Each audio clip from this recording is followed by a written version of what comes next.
प्रभु तेरी वाणी जीवन की रोटी, नैनों की ज्योति अंधेरा मिटाती।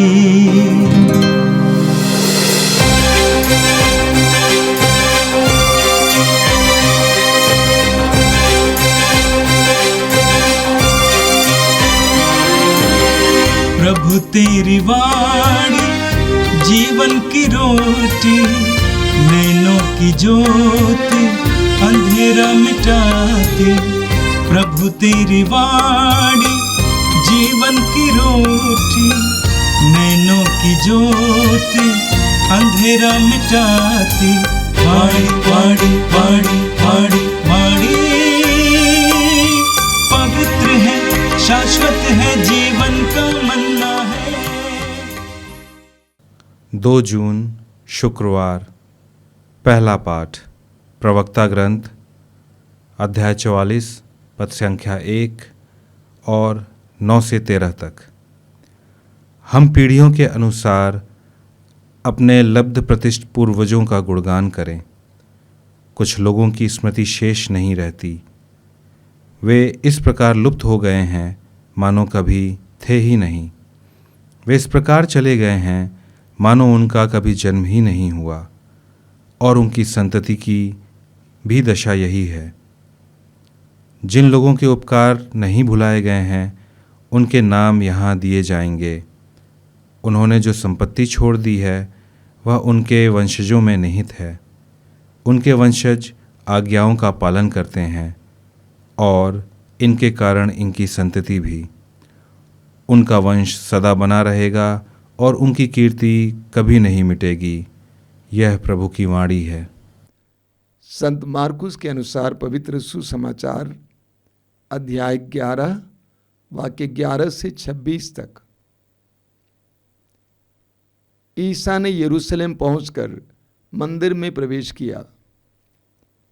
वहां सब कुछ अच्छी तरह देखकर वह अपने शिष्यों के साथ बेथानिया चले गए, क्योंकि संध्या हो चली थी। दूसरे दिन जब वे बेथानिया से आ रहे थे तो ईसा को भूख लगी। वे कुछ दूरी पर एक पत्तेदार अंजीर का पेड़ देखकर उसके पास गए कि शायद उस पर कुछ फल मिले, किंतु पास आने पर उन्होंने पत्तों के सिवा और कुछ नहीं पाया, क्योंकि वह अंजीर का मौसम नहीं था। ईसा ने पेड़ से कहा, फिर कभी कोई तेरे फल ना खाए। उनके शिष्यों ने उन्हें यह कहते सुना। वे यरूशलेम पहुंचे। मंदिर में प्रवेश कर ईसा वहां से बेचने और खरीदने वालों को बाहर निकालने लगे। उन्होंने सराफों की मेजें और कबूतर बेचने वालों की चौकियां उलट दी, और वे किसी को भी घड़ा लिए मंदिर से होकर आने जाने नहीं देते थे। उन्होंने लोगों को शिक्षा देते हुए कहा, क्या यह नहीं लिखा है, मेरा घर सब राष्ट्रों के लिए प्रार्थना का घर कहलाएगा? परंतु तुम लोगों ने उसे लुटेरों का अड्डा बनाया है। महायाजकों तथा शास्त्रियों को इसका पता चला, और वे ईसा के सर्वनाश का उपाय ढूंढते रहे। वे उनसे डरते थे, क्योंकि लोग मंत्रमुग्ध होकर उनकी शिक्षा सुनते थे। संध्या हो जाने पर वे शहर के बाहर चले जाते थे। प्रातः जब वे उधर से आ रहे थे तो शिष्यों ने देखा कि अंजीर का वह पेड़ जड़ से सूख गया है। पेतरुस को वह बात याद आई और उसने कहा, गुरुवर देखिए, अंजीर का वो पेड़ जिसे आपने शाप दिया था सूख गया है। ईसा ने उन्हें उत्तर दिया, ईश्वर में विश्वास करो। मैं तुम लोगों से कहता हूं, यदि कोई इस पहाड़ से कहे, उठ समुद्र में गिर जा, और मन में संदेह ना करे, बल्कि विश्वास करे कि मैं जो कह रहा हूं वो पूरा होगा, तो उसके लिए वैसा ही हो जाएगा। इसलिए मैं तुमसे कहता हूं, तुम जो कुछ प्रार्थना में मांगते हो, विश्वास करो कि वह तुम्हें मिल गया है, और वह तुम्हें दिया जाएगा। जब तुम प्रार्थना के लिए खड़े हो और तुम्हें किसी से कोई शिकायत हो तो क्षमा कर दो, जिससे तुम्हारा स्वर्गीय पिता भी तुम्हारे अपराध क्षमा कर दे।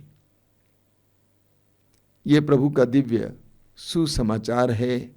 ख्रिस्त प्रभु की जय। मेरे प्रिय भाई और बहनों, आज का पहला पाठ प्रवक्ता ग्रंथ की अध्याय 44 से लिया गया था। हम इस संसार में दो प्रकार का जीवन जी सकते हैं। एक है स्वर्गोन्मुख जीवन और दूसरा है संसारोन्मुख जीवन। स्वर्गोन्मुख जीवन का मतलब है सरल भाषा में स्वर्ग की ओर देखते हुए जीना, यानी स्वर्ग को लक्ष्य बनाकर जीना, स्वर्ग की प्राप्ति को अपने मन में रखते हुए जीना, अनंत जीवन को अपने लक्ष्य में रखते हुए जीना और उसके योग्य जीवन जीना। हम लूकास के सुसमाचार के अध्याय 16 में एक बहुत सुंदर दृष्टांत सुनते हैं। प्रभु कहते हैं दो व्यक्ति थे, एक धनी इंसान जो ऐश आराम का जीवन जीता था, दावत उड़ाया करता था, और एक था ये कंगाल, एक गरीब इंसान जो उसके गेट के बाहर पड़ा रहता था। वचन में हम पढ़ते हैं दोनों मरते हैं। वह गरीब मर गया और स्वर्गदूतों ने उसे उठाकर इब्राहिम की गोद में रखा। लेकिन अमीर के बारे में लिखा हुआ वो मरा और गाड़ा गया। वो संसार के योग्य जीवन जी रहा था, संसारोन्मुख जीवन जी रहा था और वो गाड़ा गया।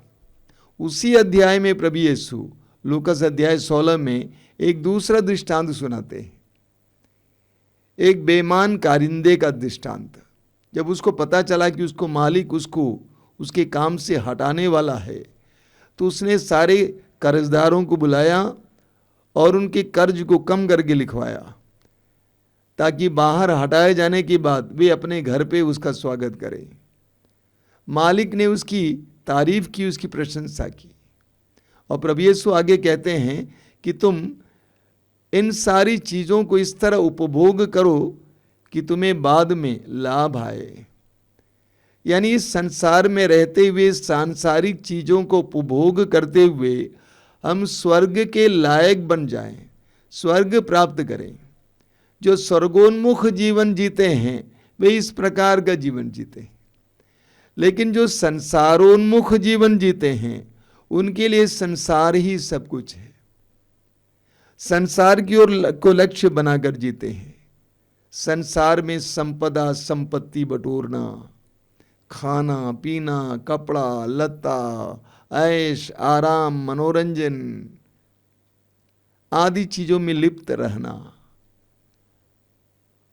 वे इस मिट्टी में मिल जाते हैं। आज के पाठ में हमने यही सुना है। आपने सुना कुछ लोगों की स्मृति शेष नहीं रही, वे इस प्रकार लुप्त हो गए हैं मानो कभी थे ही नहीं। मैं दोहराता हूं, कुछ लोगों की स्मृति शेष नहीं रही, वे इस प्रकार लुप्त हो गए हैं मानो कभी थे ही नहीं। वे इस प्रकार चले गए हैं मानो उनका कभी जन्म नहीं हुआ और उनकी संतति की भी यही दशा है। जिन लोगों के उपकार नहीं बुलाए गए हैं उनके नाम यहाँ दिए जाएंगे। उन्होंने जो संपत्ति छोड़ी है वो उनके वंशजों में निहित है। उनके वंशज आज्ञाओं का पालन करते हैं और उनके कारण उनकी संतति भी, उनका वंश सदा बना रहेगा और उनकी कीर्ति कभी नहीं मिटेगी। जो अनंत जीवन के योग्य जीवन जिए हैं वे मरने पर भी अमर रहते हैं। उनकी याद कभी मिट नहीं सकती। जो प्रेम, सेवा, उपकार का जीवन जिए हैं, जो सद्गुणों का जीवन जिए हैं, उन्होंने हमेशा के लिए कमाया है। सिर्फ संसार के लिए नहीं कमाया है, बल्कि अनंत काल तक के लिए कमाया है। एक विश्वासी का जीवन, एक मसीही का जीवन स्वर्गोन्मुख जीवन होना चाहिए। उसे हमेशा याद रखना चाहिए कि मुझे इस संसार में रहते हुए सारी चीज़ों का इस्तेमाल करते हुए स्वर्ग के लायक बनना है, अनंत जीवन के लायक बनना है। मुझे आने वाली पीढ़ियों को यही दे के जाना है। मेरे उपकार, मेरी सेवा, मेरा प्रेम, मेरे सद्गुण आने वाली पीढ़ियों के लिए एक बहुत बड़ा खजाना और भंडार की तरह बनेगा। और आज का सुसमाचार मार्कुस के सुसमाचार के अध्याय 11 से लिया गया था। आज के पाठ में प्रभु यीशु हमें कई शिक्षाएं देते हैं। पहली शिक्षा है फलहीन अंजीर के पेड़ की शिक्षा। सुसमाचार में आपने सुना कि प्रभु यीशु यरूशलेम से बेथानिया गए और दूसरे दिन जब वे बेथानिया से आ रहे थे तो ईसा को भूख लगी। वे कुछ दूरी पर एक पत्तेदार अंजीर का पेड़ देखकर उसके पास गए कि शायद उस पर कुछ फल मिले, किंतु पास आने पर उन्होंने पत्तों के सिवा और कुछ नहीं पाया, क्योंकि वह अंजीर का मौसम नहीं था। ईसा ने पेड़ से कहा, फिर कभी कोई तेरे फल ना खाए। उनके शिष्यों ने उन्हें यह कहते सुना। प्रभु यीशु बेथानिया से यरूशलेम आ रहे थे। सुबह का समय था, उनको भूख लगी और उन्होंने पेड़ के किनारे एक पत्तेदार अंजीर के पेड़ को देखा और सोचा कि उस पर कुछ फल होंगे और मैं खा लूंगा। और उसके पास गया। वचन में आपने सुना उस पर पत्तों के सिवा और कुछ नहीं था। कभी कभी हमारा जीवन भी इसी तरह हो सकता है। बहुत पत्ते हैं लेकिन फल नहीं है। बहुत बिजी हैं, पता नहीं किस बात में बिजी हैं। बहुत सारे कार्य हो रहे हैं लेकिन फल नहीं दिखाई दे रहे हैं। और वचन में लिखा हुआ है कि प्रभु ने उसे कोस दिया, श्राप दिया कि कोई भी तुमसे फल ना खाए। आगे सुसमाचार में आप पढ़ेंगे कि वो पेड़ सूख गया। बाइबल के विद्वानों का कहना है कि यह एक घटना नहीं है बल्कि यह एक दृष्टांत है। और इस दृष्टांत का मर्म क्या है, अर्थ क्या है? ईश्वर के राज्य में हर पेड़ को हर मौसम में फल देना चाहिए। ईश्वर के राज्य में हर पेड़ हर मौसम में फल देता। हम जानते हैं कुछ ऐसे पेड़ हैं जो हर मौसम में फल देते हैं, लेकिन कुछ ऐसे भी पेड़ हैं सिर्फ मौसम के अनुसार फल देते हैं। आम का एक मौसम होता है, कटहल का एक मौसम होता है, लीची का एक मौसम होता है, लेकिन अन्य कुछ पेड़ हैं जैसे पपीता हुआ, हर मौसम में फल देते हैं। जो ईश्वर के राज्य में है वह हर मौसम में फल देता है। चाहे जवान हो, बूढ़ा हो, रोगी हो, जहां भी हो, वो फल उत्पन्न करता है। हमें प्रकाशना ग्रंथ के अध्याय 22 में पढ़ने को मिलता है संजीवन जल के तट पर रोपे गए वृक्ष के बारे में जो हर महीने फल देता है। जो प्रभु में जीता है, जो स्वर्ग के राज में जीवन जीता है, उसके जीवन में हर समय फल देखने को मिलेंगे। हम में से हर कोई फल उत्पन्न करने के लिए बुलाया गया है। हर समय फल उत्पन्न करने वाले, रोगी होने पर भी फल उत्पन्न करने वाले, हर परिस्थिति में फल उत्पन्न करने वाले, यानी दूसरों के लिए जीने वाले, दूसरों को लाभ दिलाने वाले, दूसरों को आनंद, शांति और प्रेम, उपकार देने वाले, हम उसके लिए बुलाए गए हैं। दूसरी शिक्षा है प्रभु यीशु यरूशलेम मंदिर में प्रवेश करते हैं और प्रभु ने देखा कि मंदिर का परिसर बाजार जैसे हो गया है। आज के पाठ के प्रारंभ में आपने देखा कि ईसा ने यरूशलेम पहुंचकर मंदिर में प्रवेश किया। वहां सब कुछ अच्छी तरह देखकर वह शिष्यों के साथ बेथानिया चले गए। यीशु ने मंदिर के परिसर का निरीक्षण किया और यीशु ने देखा कि मंदिर का परिसर बाजार बन गया है। प्रभु ने सारे खरीदने बेचने वालों को वहां से भगा दिया और प्रभु ने कहा कि वचन में लिखा है, मेरा घर सब राष्ट्रों के लिए प्रार्थना का भवन होगा, और तुमने उसे लुटेरों का अड्डा बना दिया है। पवित्र वचन में सिखाता है कि हम भी ईश्वर के मंदिर हैं। पहला कुरिन्ती अध्याय 3 वाक्य 16 में हम पढ़ते हैं कि आप नहीं जानते हैं कि आप ईश्वर के मंदिर हैं। हम ईश्वर के मंदिर हैं। हमारा घर ईश्वर का मंदिर है, हमारा समुदाय ईश्वर का मंदिर है, सारा विश्व ईश्वर का मंदिर है। लेकिन हमने लुटेरों का अड्डा बना दिया है। मुझे लगता है आज हम सबको प्रभु यीशु की आवश्यकता है कि वो हमारे जीवन में आ जाएं और उन सारी चीजों को भगा दें, हटा दें जो हमें अपवित्र करती हैं। अगली शिक्षा है विश्वास की शिक्षा। जब सुबह के समय फिर एक बार शिष्यों के साथ प्रभु यीशु यरूशलेम आ रहे थे, तो शिष्यों ने देखा कि वह पेड़ जिसको प्रभु ने श्राप दिया था सूख गया है। तो प्रभु यीशु ने उनसे क्या कहा? प्रभु ने कहा, ईश्वर में विश्वास करो। मैं तुम लोगों से ये कहता हूं, यदि कोई इस पहाड़ से कहे उठ समुद्र में गिर जा, और मन में संदेह ना करें, बल्कि विश्वास करें कि मैं जो कह रहा हूं वह पूरा होगा, तो उसके लिए वैसा ही हो जाएगा। प्रभु यीशु कहते हैं, विश्वास के साथ तुम जो प्रार्थना करोगे वो प्रार्थना सुनी जाएगी। याकूब अपने पत्र के अध्याय 1 वाक्य 6 में कहते हैं, विश्वास के साथ बिना संदेह के प्रार्थना करनी चाहिए। मुझे लगता है कि हम लोग प्रार्थना जरूर करते हैं, लेकिन उसमें संदेह ज्यादा है। विश्वास की अपेक्षा संदेह ज्यादा है। प्रभु यीशु कहते हैं, तुम्हारी प्रार्थना में संदेह नहीं होना चाहिए। आगे प्रभु कहते हैं, इसलिए मैं तुमसे कहता हूं, तुम जो प्रार्थना में मांगते हो विश्वास करो कि वह तुम्हें मिल गया है और वह तुम्हें दिया जाएगा। हमारी प्रार्थना हमारे विश्वास के द्वारा मजबूत होती है। कई लोग रो रो कर प्रार्थना करते हैं, अच्छी बात है, लेकिन ये रोने से बेहतर विश्वास बढ़ाना है। दृढ़ विश्वास के साथ प्रार्थना करना। प्रभु यीशु लाजरुस के कब्र के सामने खड़े थे। यीशु एक बहुत बड़े चमत्कार को प्रकट करने वाले थे, लेकिन प्रभु यीशु ने उसके पहले एक छोटी सी प्रार्थना कही। क्या प्रार्थना है? हे पिता, मैं विश्वास करता हूं कि तू मेरी सुनता है और तूने मेरी सुन ली है। शक्तिशाली प्रार्थना।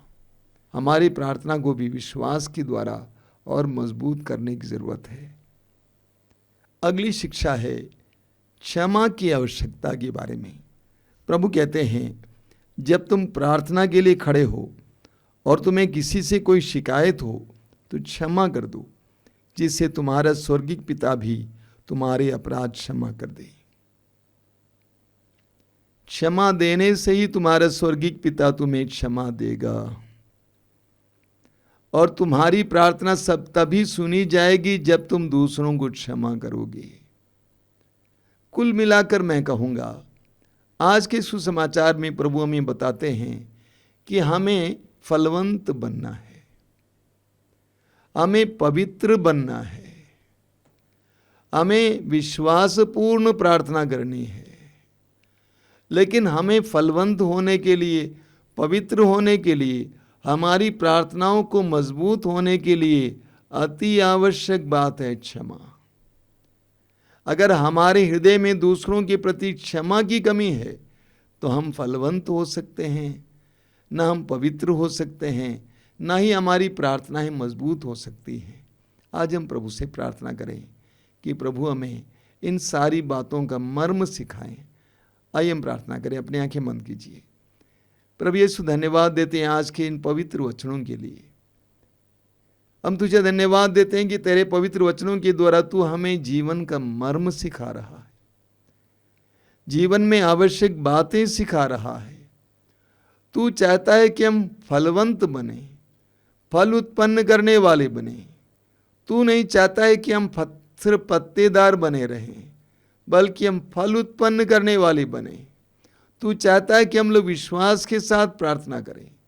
प्रभु हमें क्षमा का वरदान दीजिए, हम सबको क्षमा कर सके, क्षमा के द्वारा तेरी कृपा के योग्य बन सके। हे प्रभु, यीशु वचनों को सुनने वाले मेरे भाई बहनों को आशीर्वाद देना। आज का संपूर्ण दिन उनके लिए आशीष का दिन बने। हमारी इस प्रार्थना को ग्रहण कर, आमीन।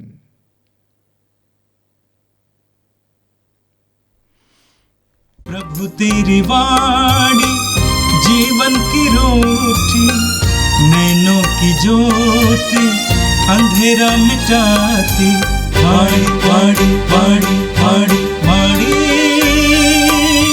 पवित्र है, शाश्वत है, जीवन का मन्ना।